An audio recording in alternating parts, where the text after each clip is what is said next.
Hello friends, आपण शिकतोय chapter surface chemistry.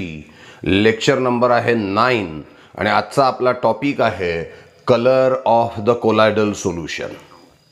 आता colour of the colloidal solution याच्याविषयी आपल्याला असं म्हणता येईल की colour of the colloidal particle may be different than the colour of the original substance from which it is prepare. Colloidal पार्टिकलचा कलर आणि ज्या पदार्थापासून हा कोलायडल पार्टिकल तयार झालेला आहे त्या ओरिजिनल सबस्टन्सचा कलर हा वेगवेगळा असू शकतो. तुम्हाला माहिती आहे गोल्ड हे येलो कलरचं आहे, पण गोल्डचा जेव्हा कोलायडल पार्टिकल तयार केला जातो तो रेड कलरचा असतो. म्हणजे colloidal particle of gold red आहे आणि ओरिजिनल गोल्ड हे येलो कलरचं आहे. म्हणून आपण वाक्य काय वापरलं आहे की colour of the colloidal particle may be different than the colour of the original substance from which it is prepare. ज्या ओरिजिनल सबस्टन्सपासून कोलायडल पार्टिकल तयार केलेला आहे त्याचा कलर आणि कोलायडल पार्टिकलचा colour it may be different, तो वेगवेगळा असू शकेल. मग colour of the colloidal particle कोणावर डिपेंड असतं? The color of the particle depends upon two factors. One is the size of the colloidal particle and other is the wavelength of the light scattered by the colloidal particle. दोन गोष्टींवरती colour depend आहे आपण सांगितलं. काय आहे? Colour of the soul म्हणजेच कोलायडल particle depends upon size of the colloidal particle as well as depends upon the wavelength of the light scattered by it. म्हणजे दोन फॅक्टर आहे, एक आहे साईज आणि दुसरा कोणता आहे? वेवलेंथ. उदाहरण जर का घ्यायचं झालं तर फायनेस्ट गोल्ड सोल जो आहे तो रेड कलरचा आहे आणि जसा जसा त्याचा साईज आपण बदलवतो the colour becomes blue and then becomes purple. म्हणजे बघा ओरिजिनल गोल्ड येलो कलरचा आहे, त्याचा फायनेस्ट गोल्ड कोलायडल पार्टिकल हा रेड कलरचा आहे आणि जसा जसा त्याचा साईज तुम्ही इन्क्रीज करता तसा तसा त्याचा साईज बदलतो, तो पहिले ब्ल्यू आणि नंतर पर्पल झाल्याचं दिसून येतं. म्हणजे इथे लक्षात येतं आपल्याला की colour of the colloidal particle depends upon the size of the colloidal particle. As the size of the colloidal particle changes, the wavelength of the light scattered by it also changes. Hence, color of the colloidal particle also changes. Size बदलला की wavelength of the light scatter बाईट बदलते आणि त्यामुळे त्याचा colour देखील बदलत असतो. कलर ऑफ द स्काय विषयी आपण बोलू. The size of the particle in the cloud, that is in the sky, is such that it scatter only blue light by absorbing all other lights from the white light of the sun. सूर्याची जी किरणं आहे ती जेव्हा या आकाशातल्या पार्टिकल्सवर पडतात तेव्हा हे particles त्या व्हाईट लाईट मधले इतर सर्व कलर ॲब्सॉर्ब करतात, फक्त ब्ल्यू कलरला स्कॅटर करतात, ब्ल्यू कलरला आपल्याकडे पाठवतात आणि मग आपल्या डोळ्यापर्यंत जो कलर येतो तो कलर आपल्याला आकाशाचा असल्याचा भास होतो. And that's why the colour of the sky appears to be blue. पण आपण बरेचदा असं बघतो की संध्याकाळच्या वेळेला रंग बदललेला आहे. याचं कारण आहे काही वेळेला संध्याकाळी size of the colloidal particle बदलतात आणि size of the colloidal particle बदललं की wavelength of the light scatter by the colloidal particle बदलेल. साहजिकच coloured of the light scatter by the colloidal particle change होईल आणि आपल्याला वेगवेगळे कलर हे आकाशामध्ये दिसून येणार आहेत. काय म्हणतोय बघा आपण, size of the particle in the cloud that is sky is such that it scatters only blue light by absorbing all other colors from the white light. Hence the sky appears to be blue. आणि म्हणून sky आपल्याला काय असल्याचं दिसतं तर blue असल्याचं दिसून येतं. But as the size of the particle in the sky changes, the color of the sky also changes. This is about the color of the colloidal solution. लक्षात येत आहे? Now about the optical properties of the colloidal solution, which is called as Tyndall effect. आता काय असतं बघा की size of the colloidal particle is large enough as compare to the wavelength of the light scatter by it. Colloidal पार्टिकलचा आकार जो आहे हा इनफ लार्ज असतो as compare to the wavelength of the light scatter by it. तो ज्या लाईटचा ज्या वेवलेंथचा लाईट तो स्कॅटर करतो त्याच्या कंपॅरिझनमध्ये कोलायडल पार्टिकलचा साईज हा व्यवस्थित मोठा असतो. आणि दुसरा महत्त्वाचा मुद्दा असा की refractive index of disperse phase म्हणजे colloidal particle and dispersion medium म्हणजे सॉल्व्हंट हे कन्सिडरेबली डिफरंट असतात. त्यामुळे होतं काय, समजा आपण या बीकरमध्ये कोलायडल सोल्युशन घेतलं, हे कोलायडल पार्टिकल्स आहे समजा, तर यावरती जेव्हा लाईट इन्सिडंट होतो तेव्हा the path of the light get deviated. Path of the light काय होतो, deviate, and that's why the path of the light becomes visible. This visibility of the path of the light ray is called as Tyndall effect. त्याला आपण Tyndall effect असं म्हणत असतो. काय सांगतोय लक्ष द्या. पहिली प्रॉपर्टी काय, the size of the colloidal particle is large enough. Size जो आहे तो लार्ज इनफ आहे as compare to the wavelength of the light scatter by it. दुसरा, द रिफ्रॅक्टिव्ह इंडेक्स कोणाचा, तर डिस्पर्स फेज म्हणजे कोलायडल पार्टिकल आणि डिस्पर्शन मीडियम म्हणजे सॉल्व्हंट यांचा कन्सिडरेबली डिफरंट असतो. त्यामुळे काय होतं, colloidal particles can scatter the incident light. जो लाईट इन्सिडंट झालेला आहे त्याला हा कोलायडल पार्टिकल काय करू शकतो, स्कॅटर करू शकतो. आणि त्यामुळे काय होतं, the path of the light becomes visible. This visibility of the path of the light ray is called as Tyndall effect. पुन्हा ऐका, दोन गोष्टींमुळे टिंडाल इफेक्ट हा कोलायडल सोल्युशन मध्ये दिसतोय. पहिला मुद्दा, the size of the colloidal particle is large enough as compared to the wavelength of the light scattered by it. ज्या वेवलेंथचा लाईट तो स्कॅटर करणार आहे त्याच्या कंपॅरिझन मध्ये size of the colloidal particle enough large आहे. दुसरा मुद्दा, refractive index of disperse phase म्हणजे colloidal particle and dispersion medium म्हणजे सॉल्व्हंट हे कन्सिडरेबली डिफरंट असतं. आणि त्यामुळे होतं काय, ज्या वेळेला लाईट हा या कोलायडल सोल्युशनमधनं आपण पास करतो तेव्हा तो या कोलायडल पार्टिकलवरती लाईट आदळतो आणि तो स्कॅटर होतो. Its path get deviated. आणि त्यामुळे काय होतं, because of the scattering of the light the path of the light ray becomes visible. या कोलायडल सोल्युशनमधनं लाईट जाताना आपल्याला जाणवतो, लक्षात येतो की अरे यातनं लाईट गेलेला आहे. म्हणजेच the path of the light becomes visible and this visibility of the path of the light ray is called as Tyndall effect.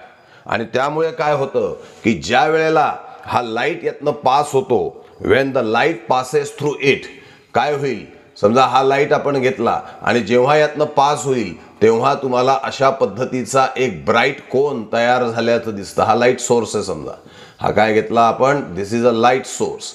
आणि यातनं जेव्हा लाईट पास झाला तेव्हा अशा पद्धतीचा कोन तिथे डेव्हलप झाल्याचं दिसतं आणि यामधला जो पाथ आहे तो व्हिजिबल झालेला असतो. This visibility of the path of the light ray is called as Tyndall effect while the bright cone is observed there, that is called as Tyndall cone. तुम्हाला या पद्धतीचे टिंडाल कोन कुठे कुठे ऑब्झर्व होतात सांगतो मी. सगळ्यात सोपं आणि साधं उदाहरण म्हणजे कोणतं, संध्याकाळच्या वेळेला जेव्हा आपण पाहतो गाडीचे 4 व्हीलर 2 व्हीलरचे हेडलाईट सुरू असतात तेव्हा संध्याकाळी आपल्याला त्याचा असा झोत गेल्याचं दिसतं. प्रकाश झोत जो आहे, फ्लो ऑफ द लाईट अशा पद्धतीने गेल्याचं दिसून येतं. लाईक धिस, समजा हा गाडीचा हेडलाईट आहे तर असा जो फ्लो आहे तो बाहेर आपल्याला पडल्याचं दिसतं. दिस इज नथिंग बट टिंडाल कोन. जाऊ द्या, गाडीचं उदाहरण सोडा, टॉर्च घ्या.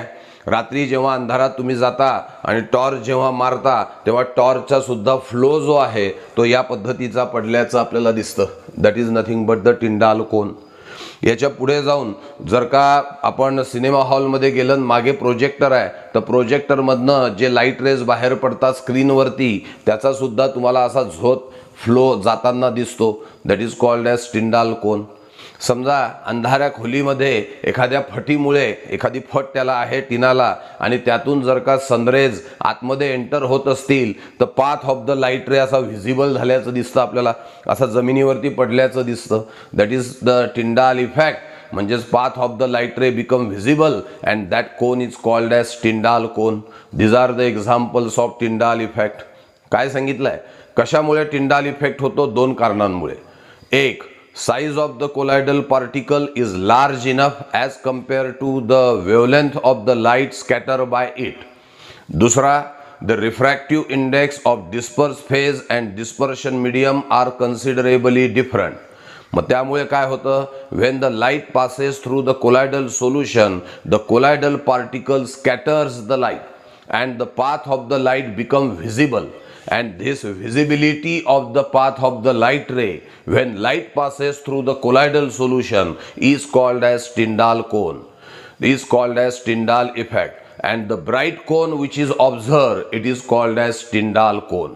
त्याचे एक्झाम्पल्स आपण दिलेले आहे.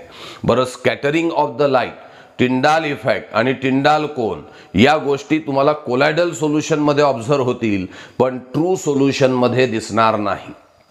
का दिसणार नाही, याच्यावरच आपण ते मुद्दे लक्षात घेऊ.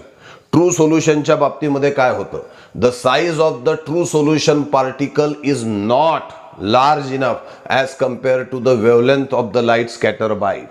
ट्रू सोल्युशनचे पार्टिकल आकाराने एकदम लहान असतात आणि त्यामुळे काय होतं, the size of the true solution particle is not large enough as compare to the wavelength of the light scatter by it. आणि दुसरा problem, the refractive index of disperse phase म्हणजे solute in a true solution and dispersion medium म्हणजे solvent in a true solution is not considerably different. कारण ते homogeneous mixture आहे, त्यामुळे दोघांचाही refractive index फार काही वेगळा नसतो, जवळपास सारखाच असतो.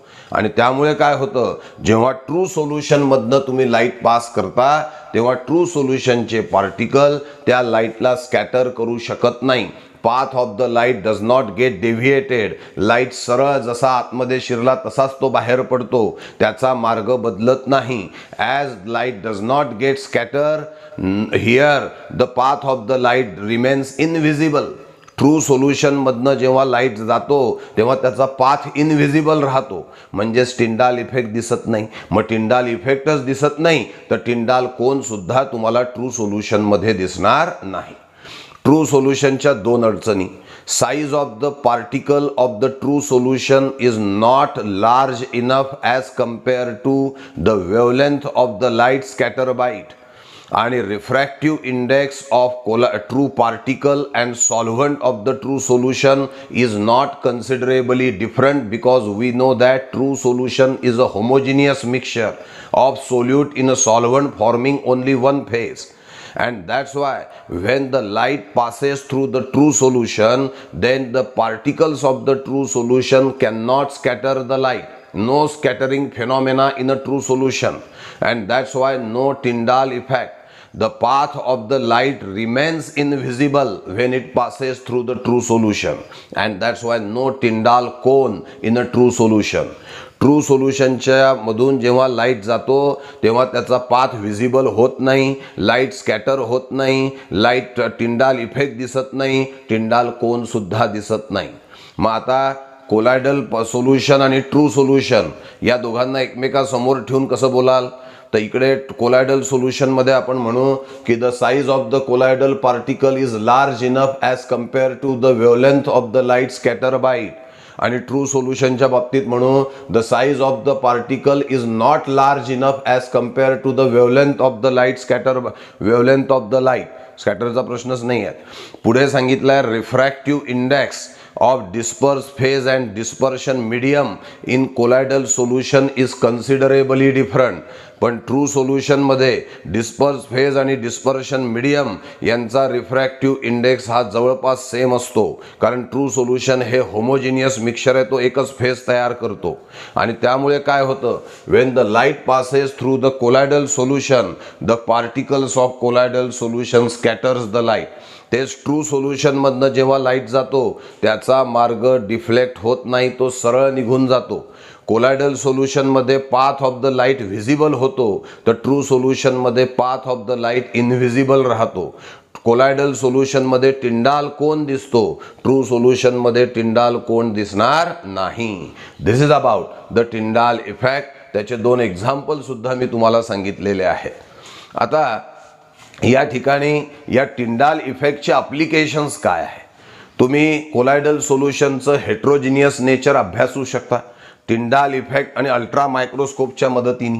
म्हणजे इथे ॲप्लिकेशन जेव्हा आपण बघतो तेव्हा ते ॲप्लिकेशन टिंडाल इफेक्टचे आहे along with ultra microscope, along with ultra powerful ultra microscope याची मदत तुम्हाला घ्यावी लागेल.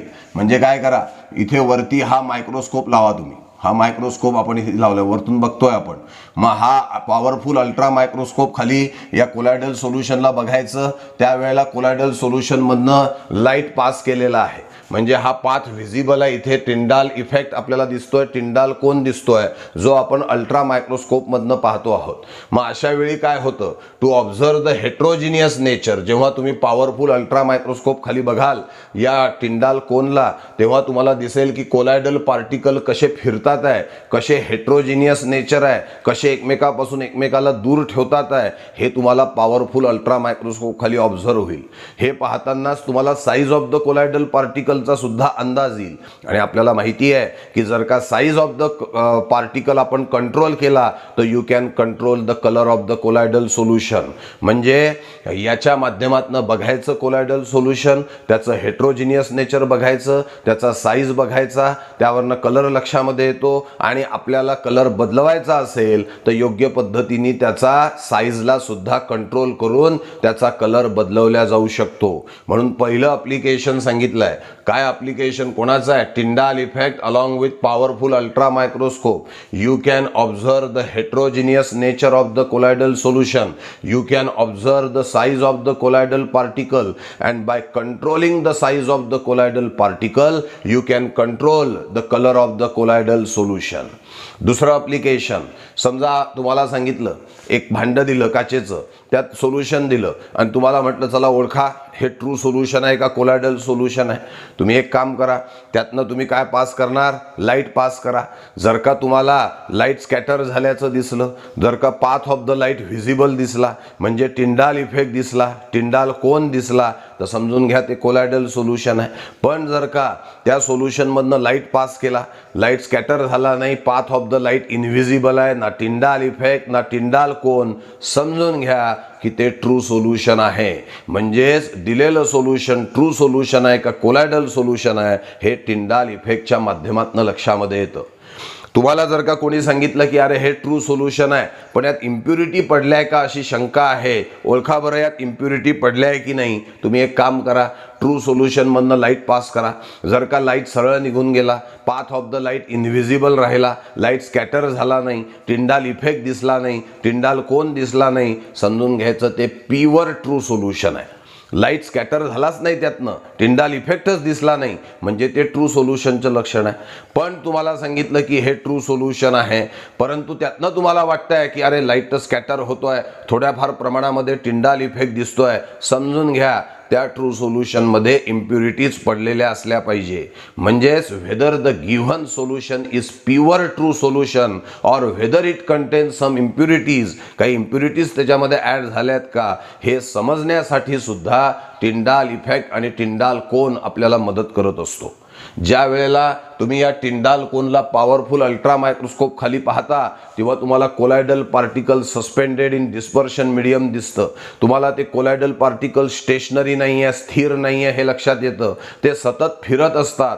मग त्यांच्या मोशनला ऑब्झर्व करा, तुम्हाला असं दिसेल की त्यांची जी मोशन आहे continuous random motion in a straight line आहे. म्हणजे हा कोलायडल पार्टिकल इथून इथपर्यंत येतो सरळ रेषेमध्ये, मध्येच त्याची दिशा बदलते, परत दिशा बदलते, परत बदलते, परत बदलते.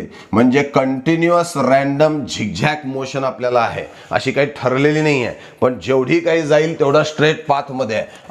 असं वेव लाईक नेचर कोलायडल पार्टिकलचं नाही आहे, हे तुम्हाला दिसून येईल. हे सगळ्यात पहिल्यांदा पाहिलं रॉबर्ट ब्राउन नावाच्या सायंटिस्टनी. म्हणून ही जी मोशन आहे, the moment of the colloidal particle, moment of the colloidal particle is found to be कशी दिसून आलेली आहे, continuous random zigzag motion in a straight path दिसून आली आहे. ही रॉबर्ट ब्राउनने सगळ्यात पहिल्यांदा पाहिली, म्हणून त्याला ब्राउनियन मोशन असं म्हणतात. ही ब्राउनियन मोशन देखील टिंडाल इफेक्ट आणि अल्ट्रा मायक्रोस्कोप यांच्या मदतीने तुम्ही बघू शकता.